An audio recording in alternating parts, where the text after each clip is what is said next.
บายดีทานผู้ปกครองและร้านหน่อยนักเรียนของปกเกี่ยมมูทุกคนเนาะวันนี้มาพบกับสักครู่ปีอีกแล้วเนาะของร้านสักครู่สมเสยเด้อเห็นของร้านส่งคลิปมาให้สักครู่เบิ่งนี้แต่ตัวเก่งๆเนาะอ่านบอกเก่งๆหนึ่งฝึกอ่านสืบต่อยี่บอสถึงป .1 เกี่ยวกับงานเก่งเนาะสำหรับมื้อนี้เนาะสักครู่จะพาของร้านทวนขึ้นวิชาภาษาลาวเนาะก่อนมาจะทวนบทใหม่มาทวนบทเรียนเก่าก่อนเนาะอ่านพร้อมกันเด้อของร้านเด้อขอก็ขอก็สีซ้อสีซ้อเคาะประตูเคาะประตูบอตามสุภาพเป็นบทเรียนเก่าเนาะวันนี้มาทวนบทใหม่วันนี้เป็นบทที่เท่าไรเนาะมาเบิ่งกันเด้อทวนขึ้นบทที่20เนาะอ่านฟ้องเสียง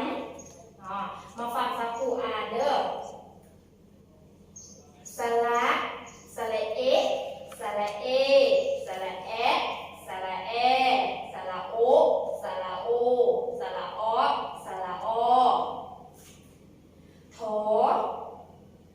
ถอเอเทถอเอเถถอแอแทะถอเอแถถอโอโทถอโอโถถออทอถออถอท่อท่อเอเทท่อเอเทท่อแอแทท่อแอแทท่อโอโทท่อโอโทท่ออทอท่ออทอ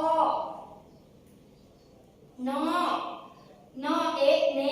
นอเอเนนอแอแนนอแอแนนอโอโนนอโอโนนอออนอนอออนอบอเอเบบอเอเบบอแอแบบอแอแบบอโอโบบอโอโบบอออบอบออบอปอปอเอเปปอเอเปปอแอแปปอแอแปปอโอโปปอโอโปปอออปอปออปอผอผอเอเพผอเอเพผอแอแพะผอแอแผลผอโอโพผอโอโผผออพอผออผอฝอฝอเอเฟฝอเอเฟฝอแอแฟฝอแอแฝฝอโอโฟฝอโอโฟ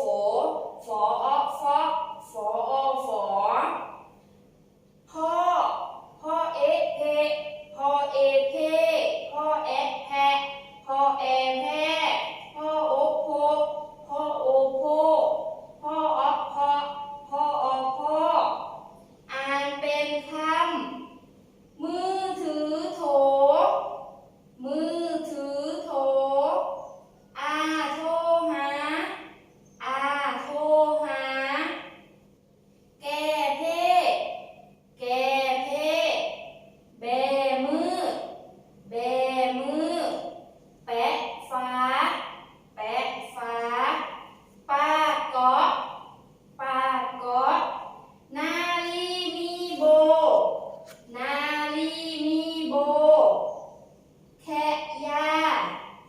สำหรับตัวนี้เนาะของร้านเป็นคนพิมพ์ติดเนาะอยู่ในตัวข้อเลยลูกเด้อ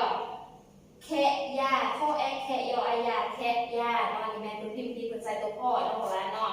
สำหรับการอ่านเนาะกับแม่เวิร์ดซัมนี่เนาะของร้านอ่านทันบ่ถ้าของร้านอ่านบ่ทันเนาะให้ของร้านเปิดคลิปซักคู่เบิ่งหลายๆเทื่อเด้อแล้วของร้านก็แอมอ่านไปแล้วก็ส่งคลิปมาให้ซักคู่เบิ่งยินบ่ซักคู่ว่าหอโปรแกรมนี่มีแต่ผู้ตั้งใจเรียนเนาะ